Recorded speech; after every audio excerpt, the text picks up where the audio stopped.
Acetylcholine কিভাবে synthesise হয়, কিভাবে স্টোরড হয়, কিভাবে রিলিজড হয়, এবং তোমরা জেনেছো যে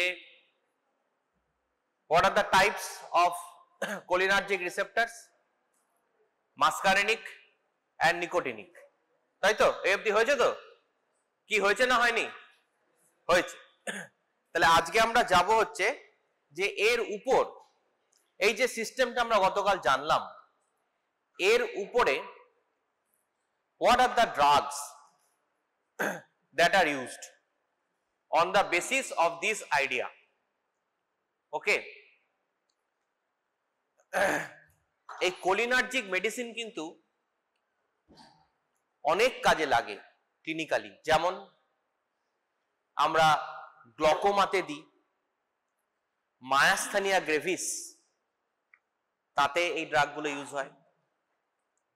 রিসেন্টলি অ্যালজাইমার্স ডিজিজ তাতে আমরা এগুলো ইউজ করছি। এছাড়াও urinary retention, paralytic ileus and many other cases where we use this kind of medicine. Also apart from that, আমরা household insecticide হিসাবে এগুলো ইউজ করি। যেমন আমরা জানি বেগন, রাইট? বেগন তোমরা সবাই জানো, মর্টিন, এগুলো কিন্তু এই ধরনেরই কম্পাউন্ড। ওকে, আরেকটা সাংঘাতিক ইউজ আছে, ইয়েস, আরেকটা সাংঘাতিক ইউজ আছে যেটা থেরাপিউটিক নয় কিন্তু মানুষ মারার ইউজ। সেটা হচ্ছে কি বায়োলজিক্যাল ওয়ারফেয়ার। আমরা জানি ইরাকে, সিরিয়াতে কেমিক্যাল ওয়েপন ইউজ হয়েছিল, রাইট? অন্তত সেটাই বলা হয়। তো কেমিক্যাল ওয়েপনটা কি? সারিন, সাবুন, এই ধরনের gas.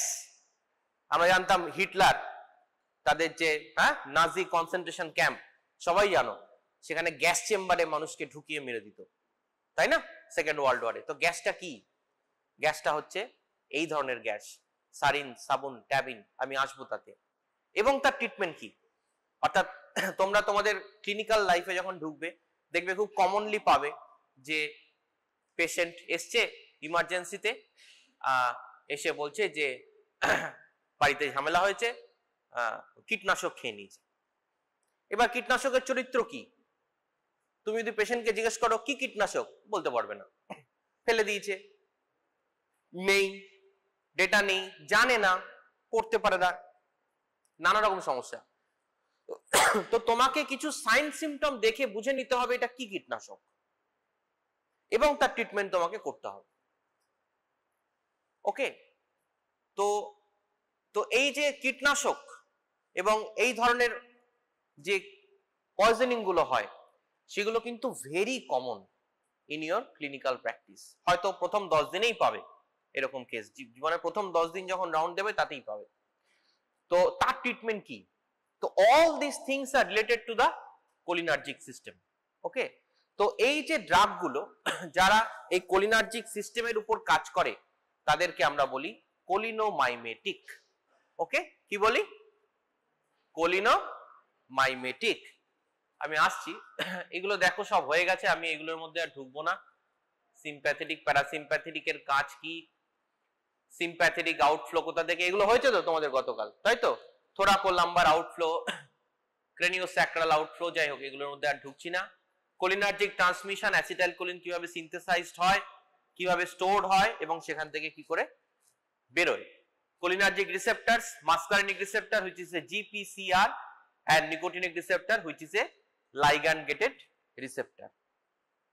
Muscarinic receptors have various subtypes M1, M2, M3, M4 and M5. Okay, এর মধ্যে খুব ইম্পর্টেন্ট যেটা তোমাদের মনে রাখতে হবে সেটা হচ্ছে M2। ওকে, কেন? M2 কোথায় থাকে?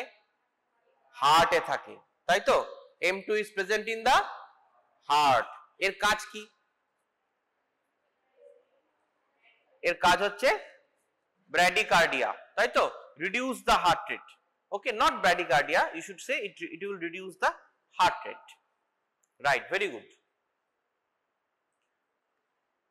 আচ্ছা M3 কোথায় থাকে? মনে রাখো M3 থাকে হচ্ছে চোখে, ইন দা আই। ওকে, এবার আই তে কোথায় থাকে আমি যাব, ciliary muscle. Okay, so M3 is present in the eye. লিখে নাও, লিখে নাও, প্লিজ রাইট ইট।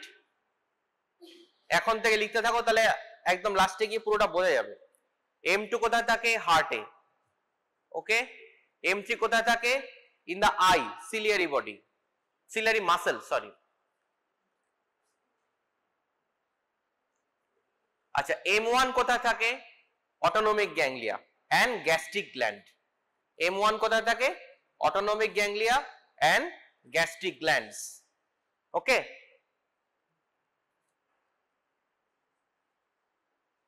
ওকে, আর কিছু মনে রাখো, এইটুকু মনে রাখো। আমরা আজকের টপিকে আসছি। Cholinergic or cholinomimetic or parasympathomimetic, তিন নামেই দিতে পারে। Okay, all are same. So এরা কি? Drugs producing actions similar to acetylcholine by number 1 interacting with cholinergic receptors, number 2 increasing the availability of acetylcholine at these sites. এবার দেখো কি কি ড্রাগ এর মধ্যে পাবে। একটা হচ্ছে কোলিন এস্টার, যেটাকে আমরা ন্যাচারালি পাই, বডিতে থাকে, সেটা হচ্ছে acetylcholine. Okay, that is the natural drug in the body. আমরা এর থেকে সিনথেটিক কি বার করেছি? বিথানেকল, কার্বাকল এন্ড মেথাকোলিন। ওকে, এটা আমরা অ্যাসিটাইলকোলিন থেকে সিনথেসিস করি, মেথাকোলিন, কার্বাকল এন্ড বিথানেকল, বইতে আছে। আর কি আছে? কিছু অ্যালকালয়েডস পাবে, যেমন পাইলোকার্পিন, মাস্কারিন, অ্যারেকোলিন। ওকে, যেমন অ্যারেকোলিন। অ্যারেকোলিন কিসে থাকে? একটা খুব কমন প্ল্যান্ট, সেটা হচ্ছে সুপারি। সুপারিতে থাকে অ্যারেকোলিন।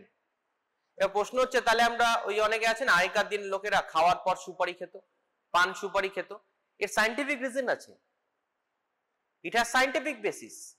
কেন না? সুপারির মধ্যে অ্যারেকোলিন থাকবে, তাহলে যখন খাওয়ার পর পান সুপারিটা লোকে চিবাবে, তখন কি হবে? অ্যারেকোলিনটা বেরোবে ওখান থেকে। তো অ্যারেকোলিন কি? কোলিনোমাইমেটিক, so it will cause increased gastric secretion, it will cause increased lacrimation. Okay, so there will be help in the digestion process. তো এটা আদিকাল থেকে আমাদের সংস্কৃতিতে চলছে, এটা কিন্তু একেবারে ফেলনা নয়। ওকে, ইট হ্যাজ সাইন্টিফিক রিজন। তাহলে এটা দিয়ে মনে রাখো, এই ঘটনাটা দিয়ে মনে রাখো যে সবসময় কোলিনোমাইমেটিক বা cholinergic drug, it will cause increase in secretion. Okay, মনে থাকবে তো? It will cause salivation, it will cause lacrimation, it will cause increased gastric acid secretion, it will void the bladder. Okay, it will void the bladder. Okay, এই জিনিসগুলো এটা করবে, সব সময় secretion বাড়াবে। ওকে, তাহলে কোন একটা পয়জনিং কেসে যদি তোমরা দেখো যে ইনক্রিজ সিক্রিশন, তাহলে সাসপেক্টে আনতে হবে যেটা কিন্তু লাইকলি যে পয়জনিংটা হয়েছে that is due to cholinergic. তাহলে তোমাদের অ্যান্টিকোলিনার্জিক দিতে হবে, রাইট? তাহলে check for secretions in the body. এই অ্যারেকোলিন দিয়ে যেটা মনে রাখো যে সুপারি খেলে সিক্রিশন বাড়ে। তো এরা কি করে? এরা হচ্ছে ডাইরেক্টলি রিসেপ্টরটাকে স্টিমুলেট করে, ডাইরেক্টলি ওষুধটা যাবে, কোনো এদিক ওদিক নয়, ডাইরেক্টলি মাসকার্নিক রিসেপ্টরের উপর বসে যাবে। তাহলে এরা রিসেপ্টরের উপর ডাইরেক্ট কাজ করছে, তাই এদেরকে বলা হচ্ছে ডাইরেক্টলি অ্যাক্টিং। ওকে, আরেকটা ড্রাগ কি করে সেটা হচ্ছে কি, আমরা জানি অ্যাসিটাইলকোলিনটা যখন বেরোয়, চিন্তা করো নার্ভ এন্ডিং থেকে অ্যাসিটাইলকোলিন বেরোলো। ওকে, এটা গতকালের ক্লাসের থেকে বলছি। নার্ভ এন্ডিং থেকে, এই শোন, নার্ভ এন্ডিং থেকে অ্যাসিটাইলকোলিনটা বেরোলো। অ্যাসিটাইলকোলিনটা বেরোনোর পর অ্যাসিটাইলকোলিনটা খুব অল্প সময় কাজ করবে, রাইট? কারণ একটা এনজাইম থাকে যেটা অ্যাসিটাইলকোলিনকে ভেঙে দেবে। ক্লিয়ার? কি নাম এনজাইমটা? অ্যাসিটাইলকোলিনেস্টারেজ। ওকে, তাহলে আমরা যদি এমন কোন ড্রাগ তৈরি করতে পারি যেটা অ্যাসিটাইলকোলিনেস্টারেজকে ব্লক করে দেয়, তাহলে অ্যাসিটাইলকোলিনের ব্রেকডাউন হবে না। যদি অ্যাসিটাইলকোলিনের ব্রেকডাউন না হয়, এই কথা বলবি না, শুনতে হলে শুনবি, নলে অ্যাটেন্ড করবি না আমার class, but don't talk and disturb. সেটা হচ্ছে কি যে অ্যাসিটাইলকোলিনেস্টারেজটাকে যদি আমরা ব্লক করে দিই তাহলে অ্যাসিটাইলকোলিনটা ব্রেকডাউন হবে না। So more acetylcholine will be available at muscarinic and nicotinic receptors. So there will be increased cholinergic action. তাই তো? তাহলে আমরা যদি এরকম কোন ড্রাগ তৈরি করি যে অ্যাসিটাইলকোলিনেস্টারেজ ইনহিবিটরস, তারা হবে ইনডাইরেক্টলি অ্যাক্টিং, কারণ তারা রিসেপ্টরে কাজ করছে না। Got my point? কারা তারা? ইনডাইরেক্ট অ্যাক্টিং, যেমন ফাইসোস্টিগমিন, নিওস্টিগমিন, পাইরিডোস্টিগমিন, রিভাস্টিগমিন। এই নিওস্টিগমিন, পাইরিডোস্টিগমিন এগুলো হচ্ছে মায়াস্থেনিয়া গ্রেভিসে ইউজ করা হয়। ওকে, কোশ্চেন আসে খুব কমন, আমি বলবো। আর কি দেখো, ডনেপেজিল, গ্যালান্টামিন, ওকে, এড্রোফোনিয়াম নয়, donepezil, galantamine, this are used in Alzheimer's disease. Okay, very important. আর কি দেখো, এরা হচ্ছে রিভার্সেবল, অর্থাৎ রিভার্সেবল অ্যান্টিকোলিনেস্টারেজ ইনহিবিটর মানে যারা অ্যান্টিকোলিনেস্টারেজের সঙ্গে কিছুক্ষণ বাইন্ড করবে তারপর ছেড়ে যাবে। আমি দেখাচ্ছি ছবিটা। তার মানে দেখ, এই ধর নার্ভ এন্ডিং, এখানে অ্যাসিটাইলকোলিনটা স্টোরড, এখানে আমার রয়েছে মাসকার্নিক রিসেপ্টর, এখানে আমার রয়েছে নিকোটিনিক রিসেপ্টর। ক্লিয়ার এটা? হ্যাঁ, মাসকার্নিক রিসেপ্টরের যারা যে ড্রাগগুলো ডাইরেক্টলি এসে কাজ করবে তাদেরকে আমরা বলছি ডাইরেক্টলি অ্যাক্টিং।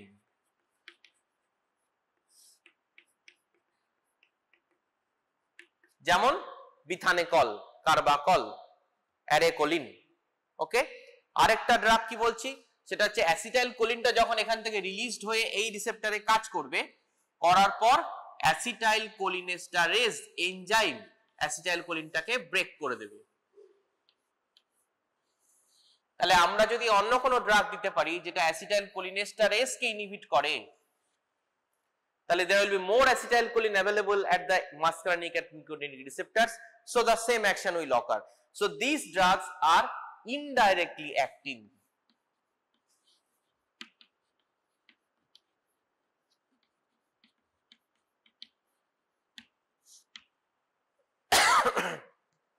যেমন ফাইসোস্টিগমিন, রিভাস্টিগমিন, গ্যালান্টামিন, okay, edrophonium, okay, neostigmin, all these drugs are indirectly acting medication, okay, including begon organophosphorus compounds. Okay, now indirectly acting may be reversible, মানে ও কিছুক্ষণের জন্য অ্যাসিটাইলকোলিনেস্টারেজকে ব্লক করবে, ওকে, তারপর আবার অ্যাকশনটা চলে যাবে। তো অ্যাকশনটা রিভার্সেবল। যেমন এই যে বললাম physostigmine, neostigmine, galantamine, pyridostigmine, all the those drugs we use clinically. Okay, আর অর্গানোফসফরাস কম্পাউন্ড কি, বেগন কি করবে? বেগন হচ্ছে ইরিভার্সেবল, মানে এর সঙ্গে একটা কোভালেন্ট বন্ড তৈরি করে দেবে। তাহলে যদি কোভালেন্ট বন্ড হয়ে যায় বা খুব স্ট্রং বন্ড হয়ে যায়, তাহলে কি হবে? এই অ্যাসিটাইলকোলিনেস্টারেজের সঙ্গে যে একবার বেগন বাইন্ড করে গেল, আর এটা খুলবে না। So that is irreversible inhibitors of acetylcholinesterase. That is the difference between both the types of indirectly acting acetylcholinesterase inhibitors.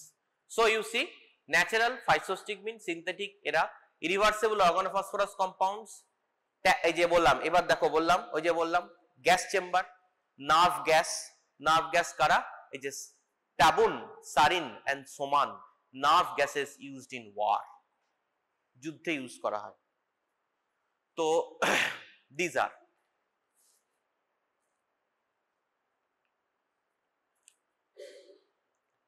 তাহলে দেখো, before you go into further study, তাহলে আমি আবারও একই কথাই আসছি, এই জায়গাটা বারবার করে রিপিটেশন করবে। সেটা হচ্ছে যে হার্টে M2 রিসেপ্টরের কাজ কি? What is the function of M2 receptor in heart? লিখে নাও, M2 in heart.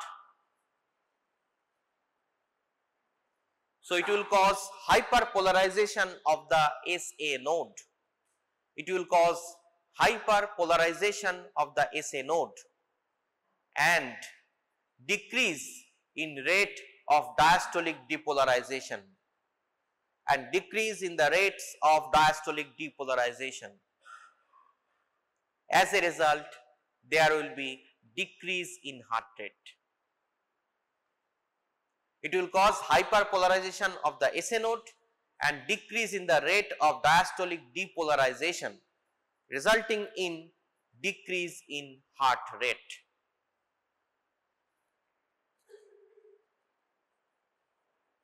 Okay. So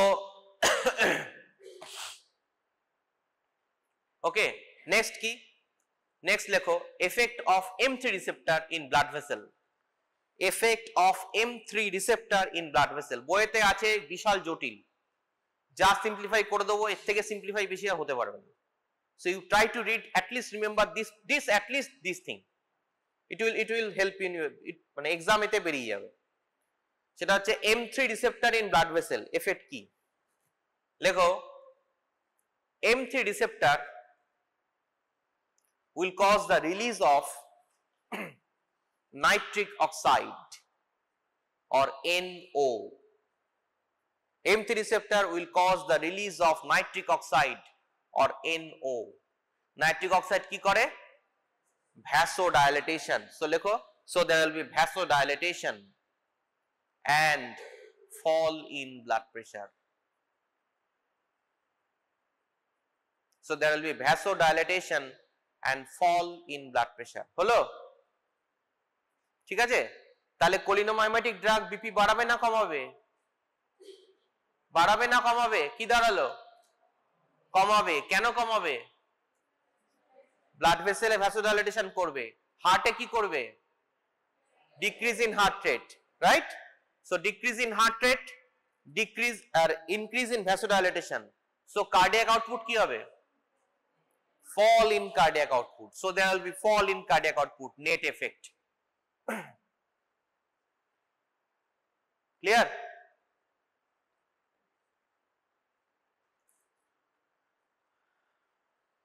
আচ্ছা, এবার লেখো effect of M3 on smooth muscle.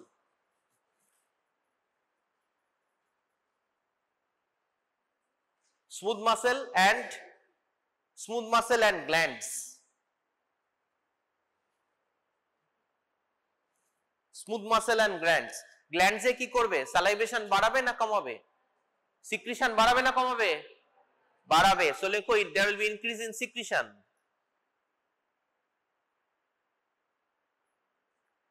আচ্ছা, পেটের যদি সিক্রিশন বাড়াতে হয়, পেরিস্টালসিস বাড়াতে হবে না কমাতে হবে? বাড়াতে হবে। পেরিস্টালসিসটা বাড়লে তবে না ভয়েডিংটা হবে, তাই না? তাহলে পেটে গ্যাস্ট্রিক জিআইটি তে কি এফেক্ট? Increase in peristalsis. লেখো,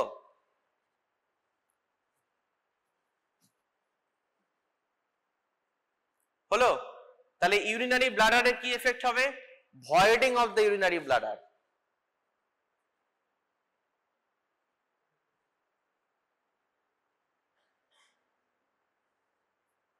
ক্লিয়ার? হ্যাঁ, পরিষ্কার? আচ্ছা, রেসপিরেটরি ট্র্যাক্টে কি হবে? M3 রিসেপ্টর থাকে রেসপিরেটরি ট্র্যাক্টে। What will be the effect?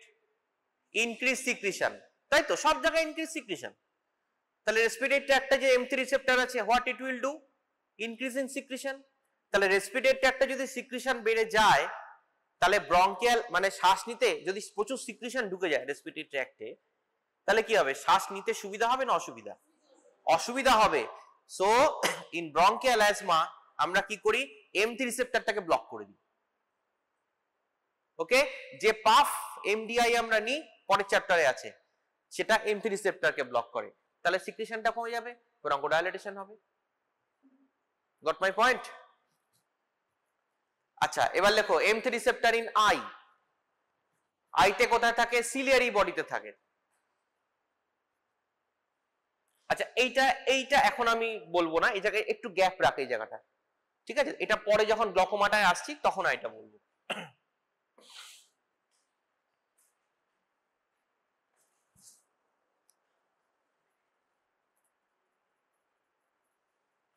আচ্ছা, এইবার একটা অদ্ভুত জিনিস, অটোনমিক গ্যাংলিয়া, লেখো অটোনমিক গ্যাংলিয়া।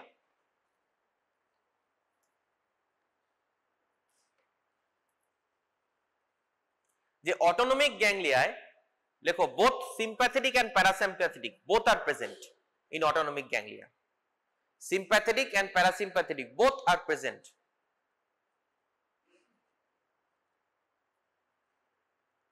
অটোনমিক গ্যাংলিয়া কোন রিসেপ্টর? আচ্ছা ওটা ছেড়ে দে, লেখ এটা, এই কথাটা লিখে রাখ, আফটার ইনজেকশন অফ অ্যাট্রোপিন, এটা লিখে রাখ, এটা পরে very important. After injection of atropine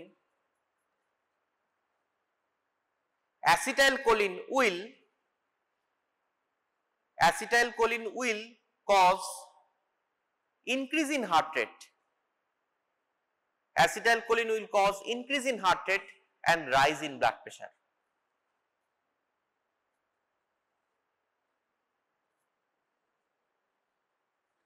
Rise in blood pressure. কেন? কেন উল্টো হলো? কেন এটা তো উল্টো হয়ে গেল, তাই না? ইয়েস, কারণ অ্যাট্রোপিন মাসকার্নিক অ্যাকশনটাকে ব্লক করে দিচ্ছে, তাই তো? নিকোটিনিক অ্যাকশনটুকু শুধু রয়ে গেল। নিকোটিনিক অ্যাকশনে কি হবে? অটোনমিক গ্যাংলিয়াতে সিম্প্যাথেটিক স্টিমুলেশন হবে, তাই তো? If there is sympathetic stimulation then there is rise in heart rate and blood pressure. মনে থাকবে এটা না লিখে নিবি? লিখে নিবি? লিখে নে, ভেরি ইম্পর্টেন্ট। যে অ্যাট্রোপিন উইল ব্লক, এটা তোমাদের কম্পিউটার অ্যাসিস্টেড ল্যাবে যখন প্র্যাকটিক্যাল হবে এই কথাটা ইম্পর্টেন্ট, এইটার উপরে বেস করি পুরো scan.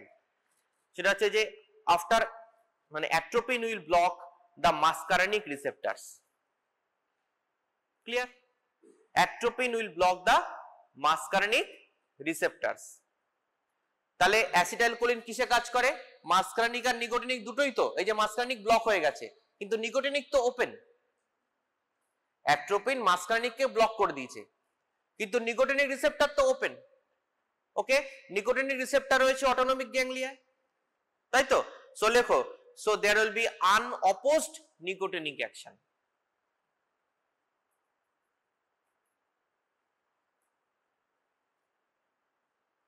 Okay, so there will be release of adrenaline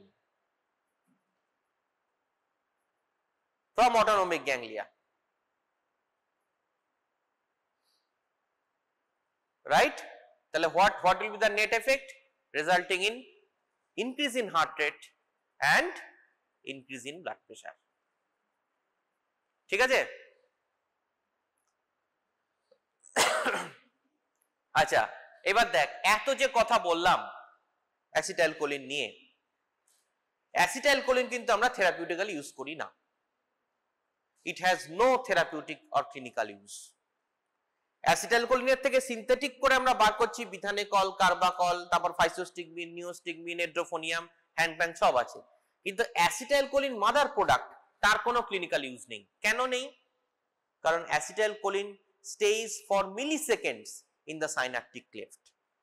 কয়েক মিলি সেকেন্ড মাত্র ওটা থাকতে পারে, তারপরেই অ্যাসিটাইলকোলিনেস্টারেজ ওকে ব্রেক করে দেবে। ওকে, সো অ্যাসিটাইলকোলিন যেহেতু খুব কম সময় সাইন্যাপটিক ক্লেফটে থাকছে, তাই অ্যাসিটাইলকোলিনের কোনো ক্লিনিক্যাল এফেক্ট আমরা পাচ্ছি না। ওর সিনথেটিক সেমি সিনথেটিক প্রোডাক্ট এনেছি যার ক্লিনিক্যাল এফেক্ট আছে। ওকে, তো এবার দেখো এই জায়গাটার উপরে তোমাদের কম্পিউটার অ্যাসিস্টেড ল্যাব, এটা কি?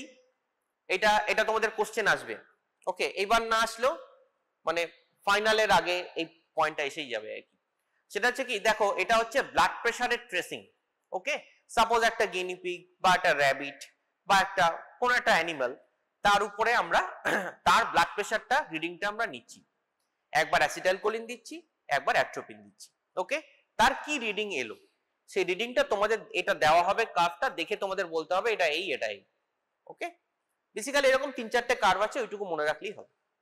তাহলে প্রথমে দেখো এইখানে দেখো ব্লাড প্রেসারটা রিডিং নেওয়া শুরু হলো, এই যে 50, 100, 150, 200 ব্লাড প্রেসার। ওকে, আর এখানে আমরা অ্যাসিটাইলকোলিন দিচ্ছি কত কত। ওকে, তাহলে দেখো প্রথমে দেখো ব্লাড প্রেসারটা নরমাল ছিল, যেই অ্যাসিটাইলকোলিন দিলাম, অ্যাসিটাইলকোলিন কি করবে? M3 রিসেপ্টরে যাবে। M3 রিসেপ্টর কোথায় আছে? দেখো লিখেছো, কোথায় আছে? তোরা বলবি কোথায় আছে? Blood vessel. তাহলে কি হবে? ভ্যাসোডাইলেটেশন হবে। কেন হবে? নাইট্রিক অক্সাইড রিলিজ হচ্ছে, লিখেছি দেখ, তাই তো? নাইট্রিক অক্সাইড বেরোচ্ছে, ভ্যাসোডাইলেটেশন হবে। আচ্ছা, হার্টে গিয়ে M2 রিসেপ্টর অ্যাকশন হবে। M2 রিসেপ্টর কি করবে হার্টে? কি করবে? ডিক্রিজ ইন হার্ট রেট, তাই তো? তাহলে decrease in heart rate, decrease in ভ্যাসোডাইলেটেশন, কি হবে? বিপি বাড়বে না কমবে? কমবে। তাহলে দেখ বিপি ফল হলো। ক্লিয়ার? হ্যাঁ, এই দেখ অ্যাসিটাইলকোলিন যেই দিয়েছে বিপি ফল হয়েছে। এবার দেখ হচ্ছে হচ্ছে হচ্ছে, এবার দেখ অ্যাসিটাইলকোলিনের ডোজ আমরা আরো বাড়ালাম, যেই আমরা আরো বাড়ালাম দেখ আরো বড় ফল হচ্ছে বিপির দিয়ে। এবার অ্যাসিটাইলকোলিনটা দেখ আস্তে আস্তে আস্তে আস্তে অ্যাসিটাইলকোলিনেস্টারেজ ব্রেকডাউন করছে করছে করছে, তত অ্যাসিটাইলকোলিনের এফেক্টটা চলে যাচ্ছে এবং দেখ আস্তে আস্তে আস্তে আস্তে এটা রিগেইন করে যাচ্ছে, রাইট? এইবার কি হলো দেখ, আমরা এখানে অ্যাট্রোপিন দিলাম। তাহলে অ্যাট্রোপিন কি? মাসকার্নিক রিসেপ্টরটা ব্লক করে দেবে, এই যে। তাহলে মাসকার্নিক রিসেপ্টর যদি ব্লক করে দেয়, তাহলে অ্যাসিটাইলকোলিনের M2 আর M3 এর উপর যে এফেক্ট ব্লাড ভেসেল আর হার্টে চলে গেল ব্লকড, তাই তো?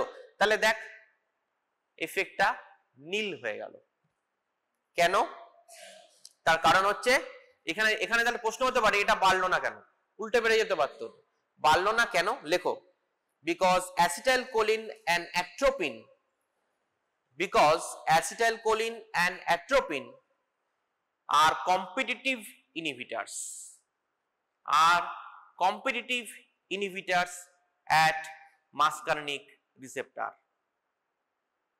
Acetylcholine and atropine are competitive inhibitors at muscarinic receptor. হলো?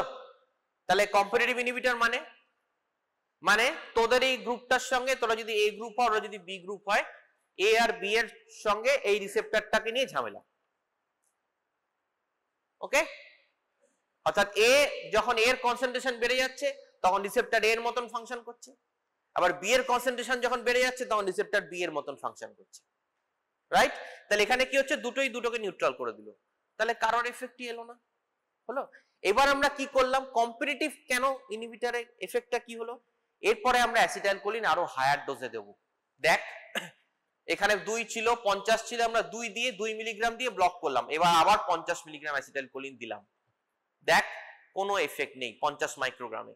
অর্থাৎ এই অ্যাসিটাইলকোলিন দেখ এখানেও 50 মাইক্রোগ্রাম, এখানেও 50 মাইক্রোগ্রাম দিয়েছি, কিন্তু এই 50 মাইক্রোগ্রাম বিপি ফল করতে পেরেছিল, এই 2 মিলিগ্রাম 50 মাইক্রোগ্রামকে কম্পিটিটিভ অ্যান্টাগোনাইজ করে দিল, ফলে এই 50 সেম ডোজে এখানে কোনো এফেক্ট এলো না।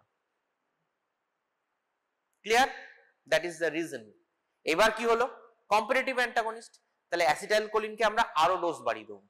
আমরা কি করলাম, 5 মিলিগ্রাম দিলাম, মানে 5000 মাইক্রোগ্রাম দিলাম, 50 দিচ্ছিলাম। যেই 5000 মাইক্রোগ্রাম দিলাম, অ্যাসিটাইলকোলিন আবার আপার হ্যান্ড নিয়ে নিল, কিন্তু মাসকার্নিক রিসেপ্টর ইজ স্টিল ব্লকড। তাহলে আপার হ্যান্ডটা কোথায় নেবে? নিকোটিনিক রিসেপ্টরে। নিকোটিনিক রিসেপ্টর দিলে কি হবে, ওই যে একটু আগে লিখলাম, হ্যাঁ, there will be sympathetic stimulation, so increase in heart rate and a rise in blood pressure. So you see there is increase in heart rate and so there is rise in blood pressure is the net result. Okay, এইটা তোমাদের computer assisted lab, this is CAL. Okay, এটা প্র্যাকটিক্যালে ভীষণ important এবং পরীক্ষায় 10 থেকে 15 নম্বর থাকবে in final exam MBBS. Very important. ছবি তুলে নিয়েছিস? আচ্ছা, এবার আমরা একটা একটা করে মেডিসিনে চলে আসি। দেখো পাইলোকার্পিন, প্রথম হচ্ছে পাইলোকার্পিন। পাইলোকার্পিনের মোস্ট কমন ইউজ কি দেখো, যে alkaloid from the leaves of jaborandi, that is pilocarpus microphyllus, prominent muscarinic action, profuse salivation, lacrimation and sweating. এগুলো আর বলছি না, এগুলো তোরা কারণ অলরেডি বুঝে গেছিস। প্রফিউজ ল্যাক্রিমেশন কেন হবে, স্যালাইভেশন কেন হবে? Dilates blood vessel, causes hypotension, right? High doses rise in BP and tachycardia, that is ganglionic action. You know why? Right? On eyes produces meiosis and spasm of accommodation. Eta important. Lego pilocarpine effect on eye. আচ্ছা, এখানেই লিখে রাখো একটা খুব common question, এই question পরীক্ষায় আসবে, সেটা হচ্ছে explain why Explain why pilocarpine is used in the treatment of glaucoma. Explain why pilocarpine is used in the treatment of glaucoma. এই কোশ্চেন আসবেই পরীক্ষায়।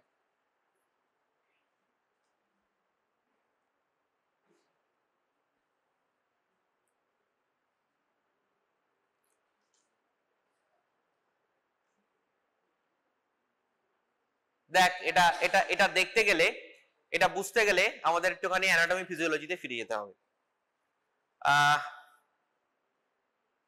দেখ এইগুলো হচ্ছে কি, এই যে দাগগুলো, এটা হচ্ছে চোখ, আইটা, এটা হচ্ছে কর্নিয়া, এটা হচ্ছে অ্যান্টেরিয়র চেম্বার, এটা হচ্ছে পোস্টেরিয়র চেম্বার, এবং এইখানে দেখ এইটা হচ্ছে সিলিয়ারি মাসল, এইগুলো হলো, এগুলো হচ্ছে সিলিয়ারি মাসল। আর এই যে এগুলো দেখছিস এগুলো হচ্ছে সিলিয়ারি ব্লাড ভেসেল, এই যে লালগুলো। ওকে, এই সিলিয়ারি ব্লাড ভেসেল থেকে অ্যাকুয়াস হিউমার ফর্মেশন হয়। You know aqueous humour? Aqueous হিউমারটা যখন ফর্মেশন হলো, এখান থেকে ফর্মেশন হয়ে এখান থেকে বেরোচ্ছে, দেখ বেরিয়ে বেরিয়ে রিলিজড হয়ে এইখান দিয়ে গিয়ে ট্রাবিকুলার মেশোয়াক, এই যে ট্রাবিকুল ক্যানেল অফ স্লেম দিয়ে বেরিয়ে চলে যাচ্ছে। হলো, that is the normal flow of the aqueous humour. এবার দেখ যখন গ্লকোমা হচ্ছে তখন কি হচ্ছে, দেখ দুটো জিনিস হতে পারে, একটা হচ্ছে ওপেন অ্যাঙ্গেল গ্লকোমা আর একটা ক্লোজড অ্যাঙ্গেল বা narrow angle glaucoma. Open angle গ্লকোমায় কি হবে, দেখ এই অ্যাঙ্গেলটা বেড়ে যাচ্ছে, কেন আইরিসটা একদম এই যে স্পেসটা, এই স্পেসটা ন্যারো হয়ে যাচ্ছে, অর্থাৎ এখানে অ্যাঙ্গেলটা ওপেন, কিন্তু এইখান থেকে যে বেরোবে অ্যাকুয়াস হিউমারটা বেরিয়ে এইখানে আটকে যাবে, তাই না? তাহলে কি হবে, অ্যাকুয়াস হিউমারটা জমতে শুরু করবে চোখের ভেতর। অ্যাকুয়াস হিউমারটা যখন চোখের ভেতর জমতে শুরু করবে তখন ট্রিমেন্ডাস হেডেক হবে, নজিয়া ভমিটিং হবে পেশেন্টের, পেশেন্ট চোখে দেখতে পাবে না, এবং যদি আনট্রিটেড থাকে ইট মে ইভেন কজ ব্লাইন্ডনেস। ওকে, এটা এক ধরনের গ্লকোমা, যেটাকে আমরা বলছি ওপেন অ্যাঙ্গেল গ্লকোমা। আরেকটা হচ্ছে কি narrow angle glaucoma. Narrow angle গ্লকোমায় কি হচ্ছে, দেখ ন্যারো অ্যাঙ্গেল গ্লকোমায় এই অ্যাঙ্গেলটা ক্লোজড হয়ে যাচ্ছে, দেখ ক্লোজড অ্যাঙ্গেল, অর্থাৎ patency of trabecular meshwork is lost. তাহলে কি হবে, এইখান দিয়ে অ্যাকুয়াস হিউমারটা বেরোচ্ছে কিন্তু এই ক্যানেল অফ স্লেম দিয়ে বেরোতে পারবে না, result will be same. So there will be accumulation of aqueous humor in the eye, so rise in intraocular pressure, and it may again precipitate severe headache and left untreated may cause blindness. তাহলে দেখ এবার treatment কি হবে, ট্রিটমেন্টটা বুঝতে গেলে again রিসেপ্টরে যেতে হবে। ওই যে বলেছিলাম জায়গাটা গ্যাপ রাখতে বলেছিলাম, আইতে effect of muscarinic receptor on eye, দেখ তাহলে লেখ ওই জায়গাটা লেখ যে M3 receptors are present in ciliary muscle of eye. M3 receptors are present in the ciliary muscle of eye.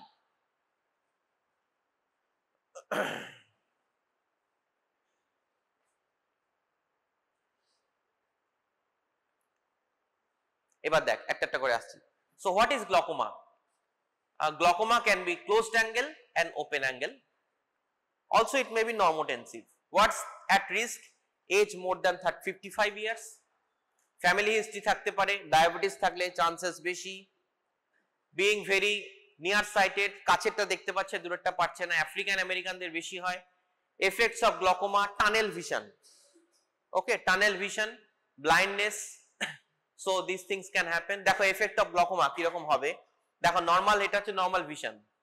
ওকে, দেখো প্রথমে গ্লকোমাতে এরকম হবে ভিশনটা, টানেল ভিশন। ওকে, তারপর কি হবে, দেখো আরো আরো আনট্রিটেড রয়ে যাচ্ছে, দেখো ভিশনটা কোথায় গেল, and then a little bit like this. ওকে, খুব কমনলি হয় অন্ধকার ঘরে টিভি দেখলে, দেখবে হেডেক হয়। ওকে, কারণ ইন্ট্রাকুলার প্রেসার বাড়ছে, ওটা গ্লকোমা নয়, but the mechanism is same. Okay, it's causes spasm of accommodation, the lens gets readjusted and there is somehow inhibition in the aqueous humor drainage. So it will be like that, the effect of glaucoma. So what happens, দেখো increased pressure, এই যে aqueous humorটা জমে যাচ্ছে, জমে গিয়ে pressure create করে এই প্রবলেমটা ক্রিয়েট করে। সো রেজাল্ট ট্রিটমেন্ট কি, ট্রিটমেন্ট হচ্ছে তোমাকে aqueous humorটাকে বার করে দিতে হবে, হয় বার করে দিতে হবে নইলেও সিনথেসিসটাকে ব্লক করে দিতে হবে। সিনথেসিস যদি ব্লক হয়ে যায় তাহলে aqueous humor ফর্মেশন হবে না, So there will be fall in the blood intraocular pressure and resulting in relief from glaucoma, headache. Okay. So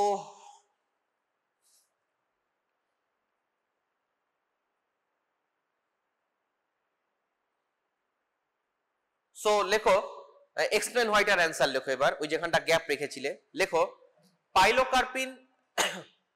পাইলোকার্পিন cause constriction of the pilocarpine causes contraction of the ciliary muscle by acting on the M3 receptor. Arrow পাশে একটা arrow চিহ্ন, arrow. So opens the trabecular meshwork around the canal of Slem. Opens the trabecular meshwork around the canal of Slem. Arrow. Increased drainage of aqueous humor. Okay, and partially reduces its synthesis. তাহলে ড্রেনেজটা বাড়িয়ে দিচ্ছে, সিনথেসিসটা কিছুটা কমিয়ে দিচ্ছে, হলো arrow. So fall in IOP, capital I, capital O, capital P. Fall in IOP. IOP কি? Intraocular pressure. তাই না? তাহলে arrow relief from symptoms of glaucoma.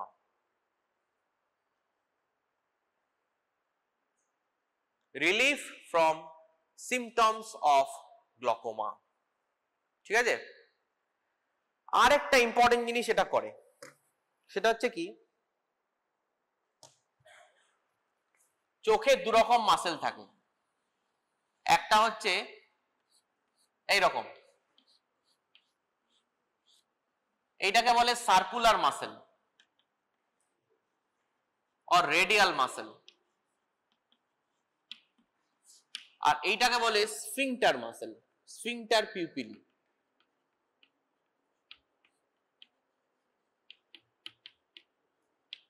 ওকে, এই সার্কুলার মাসেলে থাকে আলফা রিসেপ্টর আর স্ফিংটার পিউপিলিতে থাকে মাসকারনিক। হলো, স্ফিংটার পিউপিলির কাজ কি? Sphincter পিউপিলি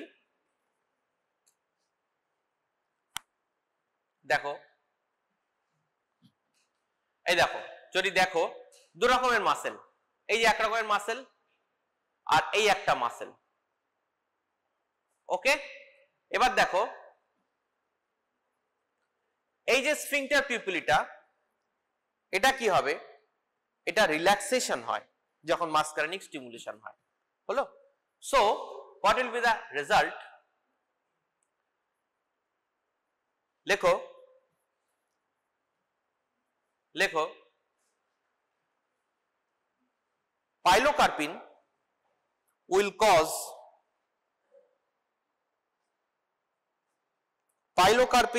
cause constriction of the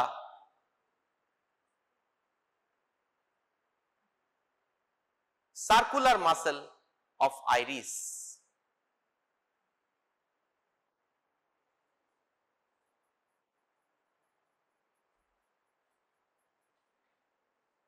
Okay, constriction of circular muscle of iris. Okay, এরপর একটু জায়গা ছেড়ে রাখো, এরপর লাস্টে অ্যাট্রোপিনটা বলতে গিয়ে বাকিটা বলবো, তাহলে তোমাদের ক্লিয়ার হয় বিষয়টা।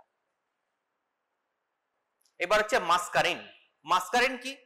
মেইনলি এটার কোনো ক্লিনিক্যাল এফেক্ট নেই, এটা জাস্ট শুনে রাখো, এটা খুব ইম্পর্টেন্ট একটা জিনিস আছে, সেটা হচ্ছে মাসকারিন থাকে হচ্ছে মাশরুমে। মাসকারিন থাকে, আমরা জানি না সব মাশরুম খাওয়া যায় না, কিছু কিছু মাশরুমে পয়জনিং হয়। ওকে, তো এই পয়জনিং যেগুলো হয় সেগুলো হচ্ছে এই মাসকারিনের জন্যই হয় জেনারেলি। ওকে, no clinical use. তো কি হয় যে after ingestion of the mushrooms that contain toxins, thousands of species of mushrooms but only 100 species of mushroom cause symptoms as a result of misidentification of the mushroom by an amateur, generally due to misidentification. কি হয় toxin লিখেছে, early onset দেখো কি হবে, again severe cholinergic symptoms like vomiting, salivation, lacrimation, headache, bronchospasm, diarrhea, bradycardia, dyspnea, hypotension, weakness, cardiovascular collapse, convulsion and coma. You can explain all the symptoms, okay, that these are cholinergic. So antidote is atropine sulfate, that is the anticholinergic. Again ওই যে বললাম atropine block করে দেবে acetylcholine কে, so antidote কি হবে mushroom poisoning এ atropine. Question আসে এটা লেখো, explain why, এটা পড়বে, explain why atropine is used in mushroom poisoning. এখানে একটা কথা লিখে রাখো যে atropine is contraindicated in delayed onset mushroom poisoning. However, atropine is contraindicated in delayed onset mushroom poisoning or hallucinotype mushroom poisoning. Delayed onset mushroom poisoning or hallucinotype mushroom poisoning তাতে কিন্তু contraindicated, okay, because it may cause convulsion. ওকে, শুধু early onset অর্থাৎ mushroom খেলাম 2-3 ঘন্টার মধ্যে reaction হলো, তাতেই atropine দেওয়া যাবে। ডিলেড অ্যাকশন যেটা 10 দিন পর কি রিঅ্যাকশন হলো, 7 দিন পর, ডিলেড হাইপারসেন, তাতে অ্যাট্রোপিন দেওয়া যাবে না। ওকে,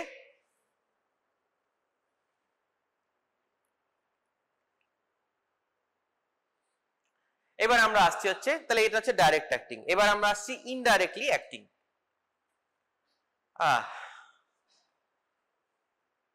দেখো অ্যাসিটাইলকোলিন এই যে এনজাইমটা ইনডাইরেক্টলি অ্যাক্টিং এর আগে ইনডাইরেক্ট অ্যাকশনটা কিভাবে হচ্ছে। অ্যাসিটাইলকোলিনের মধ্যে দুটো সাইট থাকে, একটাকে আমরা বলি অ্যানায়োনিক সাইট আর একটাকে বলি এস্টারেটিক সাইট। ওকে, তো দেখো এই যে একটা হচ্ছে এস্টারেটিক সাইট যেটাতে সেরিন রেসিডিউ, আর এটা হচ্ছে অ্যানায়োনিক সাইট। তো normally acetylcholinesterase hydrolyzes acetylcholine. The active site of acetylcholinesterase is made up of two subunits, that is anionic and esteric. The anionic site serves to bind a molecule of acetylcholine to the enzyme. লিখে রাখো যে acetylcholine R acetylcholinesterase binding occurs at anionic site. Acetylcholine and acetylcholinesterase binding occurs at anionic site. হলো arrow. যখনই বাইন্ডিংটা হবে অ্যানায়োনিক সাইটে, মানে অ্যাসিটাইলকোলিনের দুটো site, একটা অ্যানায়োনিক সাইট একটা এস্টারেটিক সাইট, এই অ্যানায়োনিক সাইটে গিয়ে বাইন্ডিংটা হয়। যেই অ্যানায়োনিক সাইটে বাইন্ডিংটা হলো, এস্টারেটিক সাইডে একটা হাইড্রক্সিল গ্রুপ জুড়ে যাবে। লেখো, as a result there will be hydrolytic action at the esteric site. It binds with the anionic site but action is in the hydrolytic site. Action is at the esteric site with a hydrolytic reaction. হলো, binding হবে anionic সাইটে, অ্যাকশনটা হবে এস্টারেটিক সাইটে, কি হবে hydrolytic reaction. ওকে, যার ফলে কি হবে, there will be formation of acetic acid and choline. There will be formation of acetic acid, মানে অ্যাসিটাইলকোলিনটা ভেঙে গেল, অ্যাসিটাইলকোলিন থেকে অ্যাসিটিক অ্যাসিড হয়ে গেল আর কোলিন হয়ে গেল। হলো, এই কোলিনটা আবার নার্ভের মধ্যে ঢুকে যাবে এবং গিয়ে আবার অ্যাসিটাইলকোলিন রিলিজ করবে। কেন? কারণ কোলিন বডিতে পাওয়া যায় না, খুব খুব নমিনাল অ্যামাউন্টে থাকে, তাহলে বডি চাইছে কি বারবার করে কোলিনটাকে রিইউজ করতে। ওকে, অ্যাসিটাইলকোলিন বেরোলো, কাজ করলো, অ্যাসিটাইলকোলিনেস্টারেজ ভেঙে দিল, সঙ্গে সঙ্গে কোলিন ওখান থেকে বেরিয়ে গেল, কোলিনটা আবার নার্ভ টার্মিনালে ঢুকলো, আবার অ্যাসিটাইলকোলিন তৈরি করলো। ওকে, লাইক দ্যাট।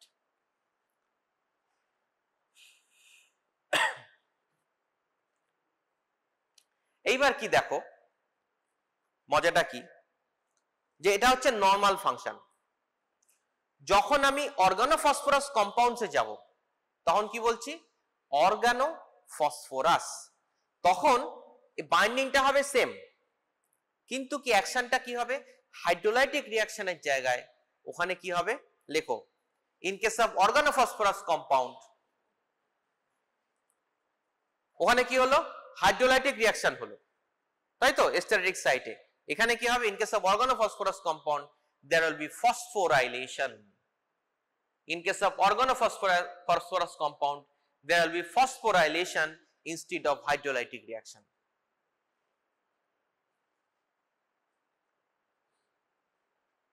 Okay, এই phosphorylation যখনই হবে it will become irreversible. লিখে রাখো, তাহলে অর্গানোফসফরাস কি করবে, হাইড্রোলাইসিসের জায়গায় phosphorylation করবে। when there will be phosphorylation there will be irreversible bonding. ওকে, তাহলে অ্যাসিটাইলকোলিনটা লস্ট হলো। এবার আরো একটা সাংঘাতিক হতে পারে, এখানে স্টার মেরে রাখো, এই জায়গাটা পড়বে, যে সামটাইমস, লিখে রাখো, sometimes phosphorylated enzyme loses an alkyl group. Sometimes phosphorylated enzyme loses an alkyl group, ALKYL, an alkyl group, and become resistant to hydrolysis. This process is called, কমার মধ্যে, aging, AGEING, aging. Aging ব্র্যাকেটে লেখো, generally occurs after 24 hours. Generally occurs after 24 hours. এই ageing যদি হয়ে যায় তাহলে কিন্তু আর মানে একদম পার্মানেন্টলি গেল, ঠিক আছে। ওই জন্য অর্গানোফসফরাস কম্পাউন্ডের যখন মানে পেস্টিসাইড, ইনসেকটিসাইড এই ধরনের জিনিস বা নার্ভ গ্যাস যখন অ্যাটাক হবে, বা কেউ যদি ইনসেকটিসাইড খেয়ে নেয়, এই ধরনের ট্রিটমেন্টটা সঙ্গে সঙ্গে করতে হবে। 24 ঘন্টা পর যদি হয়ে যায় তাহলে রিসেপ্টরটা 12 বেজে গেছে, আর কাজ করা যাবে না। কেন? Because of the ageing. Okay, আচ্ছা, এবার দেখো, এগুলো নিয়ে আর কিছু বলার নেই, কারণ সবই রিসেপ্টরের ফাংশন তোমরা জেনে গেছো। এবার তোমরা লিখে রাখো কয়েকটা ইউজ, এটা ঘরে গিয়ে পড়বে। সেটা হচ্ছে ফাইসোস্টিগমিন ইউজেস। ফাইসোস্টিগমিনের ইউজ কি? দেখো, সবচেয়ে ইম্পর্টেন্ট যেটা মনে রাখার সেটা হচ্ছে যে physostigmine is a tertiary amine. এই কথাটা মনে রাখবে, physostigmine is a tertiary amine. Tertiary amine, so it can cross the blood-brain barrier. Physostigmine is a tertiary amine, so it can cross the blood-brain barrier. হলো? আর অন্যদিকে যা আছে, এই যে নিওস্টিগমিন, লেখো, all other anticholinesterases, all other anticholinesterases like neostigmine, pyridostigmine, edrophonium, like neostigmine, pyridostigmine, edrophonium are quaternary ammonium, quaternary compound, are quaternary compound, so they are lipid insoluble and cannot cross blood-brain barrier. So they are lipid insoluble and cannot cross blood-brain barrier. হলো? এর উপর base করে এই কথাটা কেন লিখলাম, এর উপর বেস করে একটা কোশ্চেন হয়, কোশ্চেনটা লিখে রাখো। Explain why. Explain why neostigmine is used in the treatment of myasthenia gravis. Neostigmine is used in the treatment of myasthenia gravis and not physostigmine. Neostigmine is used in the treatment of myasthenia gravis and not physostigmine. এটা বুঝতে গেলে explain হোয়াইটা কি তার কারণটা তো বললাম, বুঝতে গেলে একটু মায়াস্থেনিয়া গ্রেভিসটা জানতে হবে। দেখো মায়াস্থেনিয়া গ্রেভিস কি, মায়াস্থেনিয়া গ্রেভিস অমিতাভ বচ্চনের আছে মায়াস্থেনিয়া গ্রেভিস, ওকে। তো মায়াস্থেনিয়া গ্রেভিস কি, it is an autoimmune disorder. Autoimmune মানে বডির কোন কিছুর এগেইনস্টে ইমিউনিটি, তাই তো। কার এগেইনস্টে ইমিউনিটি? নিকোটিনিক রিসেপ্টরের এগেইনস্টে ইমিউনিটি। কোন type of nicotinic receptor? Nicotinic receptor can be two types. One is NM, that is present in the skeletal muscle, and NN, that is present in the autonomic ganglia. So NM type of, to likhe rakho myasthenia gravis ki, it is an autoimmunity against against nicotinic receptors. NM type, NM এরকম লিখতে হয়, এই যে N টা বড় তারপরে M ছোট। So myasthenia gravis এ কি হয়? autoimmunity against NM receptor. So কি হবে? symptom কি হবে? যে reduction in the number of NM receptors, so weakness, easy fatigability and ptosis। এই যে দেখো এই যে একটা চোখ পড়ে গেছে দেখতে পাচ্ছ, এটাকে বলা হয় ptosis। চোখটা এরকম drooping of the eyelids। ptosis কি? what is ptosis? drooping of the eyelids, ওকে। তো দেখো এই যা হচ্ছে, এবার এর ট্রিটমেন্ট কি? এর ট্রিটমেন্ট হচ্ছে নিওস্টিগমিন, ওকে, নট ফাইসোস্টিগমিন। কেন? কারণ দেখো এটা তো সেন্ট্রালি অ্যাক্টিং নয়, এটা তো পেরিফেরালি হচ্ছে, চোখে হচ্ছে, বা পেরিফেরাল উইকনেস হচ্ছে মাসেলে এনএম রিসেপ্টর। তাহলে আমার তো blood brain barrier drug cross করা কোনো দরকার নেই। আমি কেন চাইবো যে ড্রাগটা ব্রেনে যাক? ফাইসোস্টিগমিন দিলে physostigmine lipid soluble tertiary amine, it will cross the blood brain barrier, so there will be lot of side effects। যেখানে আমার অ্যাকশন হচ্ছে দরকার চোখে আর পেরিফেরাল মাসলসে, তাহলে আমি নিওস্টিগমিন ইউজ করব, ওকে, পাইরিডোস্টিগমিন ইউজ করব, যেটা ব্লাড ব্রেন ব্যারিয়ার ক্রস করতে পারবে না and action will be limited to the peripheral, avoiding the central side effects, okay, that is the reason। এই কোশ্চেনটা কিন্তু পরীক্ষায় আসবে যে why neostigmine is used in myasthenia gravis and not physostigmine। Answer দিতে পারবে? I hope so. আর কি দেওয়া যায় মায়াস্থেনিয়া গ্রেভিসে? লিখে রাখো আদার ট্রিটমেন্টস, এটা কোশ্চেন আছে। আদার ট্রিটমেন্টস নিওস্টিগমিন ছাড়া আর কি দেওয়া যায়? একটা হচ্ছে যেহেতু all autoimmune disease you can give steroids, okay, you can give corticosteroid. আর কি দেওয়া যায়? অ্যাজাথায়োপ্রিন এন্ড সাইক্লোস্পোরিন, এটা বইতে আছে, পড়ে নেবে, ওকে। তারপরেও যদি ট্রিটমেন্ট না হয় তাহলে thymectomy, that is the operative procedure, ওগুলো বইতে আছে, পড়ে নেবে। So operative procedure in myasthenia gravis is থাইমেকটমি।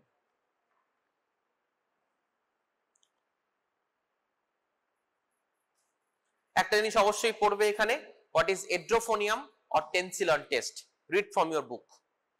What is edrophonium or Tensilon test, অতটা ইম্পর্টেন্ট নয়, বাট তা একবার দেখে রাখতে পারো for your exam.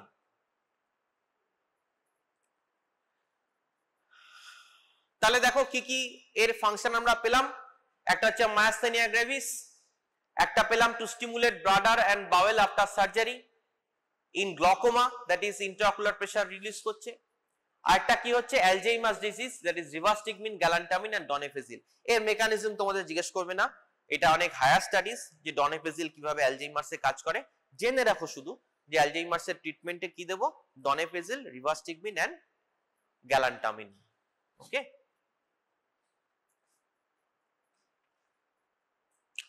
Last thing দেখো, যেটা আমি বললাম যে কেমিক্যাল ওয়ারফেয়ার, ওকে। কেমিক্যাল ওয়ারফেয়ারে দেখো এই যে গ্যাস, যেটা সারিন গ্যাস এরা হিটলার ইউজ করেছিল, এবং অলসো বাড়িতেই একটা রয়েছে সেটা হচ্ছে বেগন, ওকে। তো কি হতে পারে দেখো, একটা পেশেন্ট যখন আসবে তোমাদের কাছে সিমটম ইমার্জেন্সিতে, তো খুব কমন এটা যে পেশেন্ট আসবে, সে এসে বলবে গ্যাসপিং, হ্যাঁ, শ্বাসকষ্ট হচ্ছে, মুখ দিয়ে গ্যাজলা পড়ছে, বাড়ির লোক বলতেই পারছে না, ঠিক আছে, কি হয়েছে, খেয়ে নিয়েছে, খুঁজে পাচ্ছি না, হ্যাঁ, কোন ওষুধ খেয়েছে জানি না, ঠিক আছে। তোমাকে সিমটম দেখে বুঝে নিতে হবে, just like snake bite. Snake বাইটের লোকে তো বলতেই পারে না, এত টেনশনে, হয়তো দেখা গেল লাউডকা সাপ কামড়েছে, কিছুই হয় না, ঠিক আছে, most of the patient dies from heart attack due to anxiety in snake bite. তো সাইন সিমটম কি হবে দেখো, সাইন সিমটম তোমরা নিজেরাই আলোচনা করে বুঝতে পারবে। দেখো, in irritation of the eye, lacrimation, salivation, tracheobronchial secretion, colic, blurring of vision, defecation, urination. Okay, urine হয়ে যাবে, ডিফিকেট করে ফেলবে পেশেন্ট, সব খালি হয়ে যাবে। ওকে, চোখ দিয়ে প্রচন্ড স্যালাইভেশন বেরোবে, মুখ দিয়ে গ্যাঁজলা বেরোবে। Okay, increase secretion. আচ্ছা, আর কি হবে? বিপি যদি দেখো, দেখবে কি fall in BP, heart rate কি হবে? ফল করে যাবে। ওকে, আচ্ছা, রেসপিরেটরি প্যারালাইসিস হয়ে যাবে, আরো বেশি পয়জনিং হলে কোমায় চলে যাবে পেশেন্ট। ওকে, ট্রিটমেন্ট কি হবে? প্রথম হচ্ছে decontamination and termination of the further exposure. Exposure সেটাকে বন্ধ করো। এটা গ্যাস হতে পারে বা কোনো সোর্স হতে পারে, যদি হাতের কাছে থাকে সেটা বন্ধ করো। নেক্সট কি? গ্যাস্ট্রিক লাভাজ দাও। যদি পেশেন্ট কনজিউম করে থাকে, ইনসেকটিসাইড খেয়ে নিয়েছে, তাহলে গ্যাস্ট্রিক লাভাজ করে সেটাকে বার করে দাও। ওকে, আচ্ছা, এয়ারওয়ে মেইনটেনেন্স। আমরা বলি যে কোনো ইমার্জেন্সিতে 4টে জিনিস দেখতে হয়, A B C D. A for airway, B for blood pressure, okay, C for circulation. Okay, A B C, দিদি এ বি সি হচ্ছে মেইন। আচ্ছা, আরেকটা হচ্ছে সাপোর্টিভ মেজার্স, যে বিপি যদি পড়ে যায় তাহলে তুমি ফ্লুইড দাও যাতে বিপিটা বাড়ে। ওকে, ইলেকট্রোলাইট দাও যাতে ব্লাড প্রেশার বাড়ে, এগুলো করা যেতে পারে। আর কি দেবে? স্পেসিফিক ট্রিটমেন্ট কি দেবে? Atropine, atropine, atropine, atropine. বইয়েতে লেখা আছে প্যালিডক্সিন অ্যাট্রোপিনের সঙ্গে। তোমরা অনেক সময় আমি দেখেছি এক্সামিনার মানে খাতায় তোমরা লিখছো, অনেকে অ্যাট্রোপিনটা লিখছে না, প্যালিডক্সিন লিখছে। No, this is wrong. তারপর আমাদের কাছে এসে বলবে স্যার কেন নম্বর হলো না? আরে প্যালিডক্সিন ইজ এ অল্টারনেটিভ চয়েস, তুমি দিতেও পারো নাও দিতে পারো, তাতে কোনো ক্ষতি নেই, বাট অ্যাট্রোপিন তোমায় দিতেই হবে। So you must write atropine in organophosphorus poisoning. Okay, must write. আচ্ছা, নেক্সট কোশ্চেনই হবে যে অ্যাট্রোপিন কতবার দেবে? Very simple, atropine 2 milligram, injection atropine until and unless there is atropinisation. এই কথাটা মনে রাখবে। ওকে, লিখে রাখো, how long you will give atropine in OP poisoning. এই কথাটা তোমরা লেখো না, হাউ লং, কতক্ষণ দিয়ে যাবো আমি অ্যাট্রোপিন, পেশেন্ট তো আনকনসিয়াস বা শ্বাসকষ্ট, যখন until and unless there is atropinization, until and unless there is atropinization, আমি ততক্ষণ পর্যন্ত দেব যতক্ষণ অ্যাট্রোপিনাইজড না হচ্ছে। হলো, কিভাবে দেব? 2 মিলিগ্রাম এভরি 10 মিনিটস, 10 মিনিট পর পর 2 মিলিগ্রাম করে দিয়ে যাব। ওকে, কতক্ষণ দেব? আনটিল অ্যাট্রোপিনাইজেশন। অ্যাট্রোপিনাইজেশন হয়েছে বুঝবো কি করে? বুঝবো? অ্যাট্রোপিন যখন আপার হ্যান্ড নেবে তখন সিক্রিশন গুলো ড্রাই হয়ে যাবে, তাই না? তাহলে কি করে বুঝবে অ্যাট্রোপিনাইজেশন কি করে হলো? ব্র্যাকেটে লিখে রাখো, dryness of mouth and rise in blood pressure. Okay, আচ্ছা, এইভাবে আমরা অ্যাট্রোপিন 2 মিলিগ্রাম করে কতবার ম্যাক্সিমাম দিতে পারি? কতটা? 200 মিলিগ্রাম পার ডে। ওকে, 200 মিলিগ্রাম পার ডে আমরা অ্যাট্রোপিন দিতে পারি। আর কি দিতে পারি? এইবার সেকেন্ড অপশন, প্যালিডক্সিন দিতে পারি। ওকে, প্যালিডক্সিন is an oxime and it will provide the reactive OH group to the enzyme. Palidoxim, it will provide a hydroxyl group to the enzyme. So there will be hydrolysis again and acetylcholine will be broken down. Okay, except in case of aging, যেটা বললাম তখন ageing যদি হয়ে যায়, অর্থাৎ organophosphorus compound ফসফোরাইলেট করে দিয়েছে, 24 ঘন্টা পেরিয়ে গেছে, তারপরে একটা অ্যালকিল গ্রুপ ওখান থেকে বেরিয়ে চলে গেছে। যেই অ্যালকিল গ্রুপ ওই রিঅ্যাকশন থেকে বেরিয়ে চলে যাবে, ওই রিঅ্যাকশনটা ইরিভার্স এজিং হয়ে যাবে। যদি এজিং হয়ে যায় তাহলে প্যালিডক্সিম আর কোনো কাজ করবে না। Atropine will work but pralidoxime will not work. So pralidoxime you only give after giving atropine and if the patient has come to the emergency within 24 hours of the injection. Patient insecticide 3 দিন আগে খেয়েছে, symptom চলছে, প্যালিডক্সিমের কোনো কাজ করবে না। So once there is aging, প্যালিডক্সিম will not work. Aging means release of one alkyl group. তাহলে এটা লাস্ট বললাম, এটা কোশ্চেন আসে, explain why প্যালিডক্সিম is not used in OP poisoning after 24 hours. Explain why Palidoxim is not used in OP poisoning after 24 hours. Okay, এর answer হবে aging. তাহলে summary কি? Distribution of muscarinic আর নিকোটিন রিসেপ্টরস, কোথায় কোথায় muscarinic nicotine receptor থাকে এটা জানতে হবে। Classification of anticholinesterase, their mechanism of action, action of cholinomimetic drugs like in glaucoma, in Alzheimer's, in myasthenia gravis, in paralytic ileus. Difference between physostigmine and neostigmine, one is tertiary amine, one is quaternary amine, one can cross blood-brain barrier, one cannot. Myasthenia gravis, neostigmine and its uses, বই থেকে অবশ্যই পড়বে। Use of etrophonium in diagnosis of myasthenia gravis, organophosphorus poisoning and oxime and aging.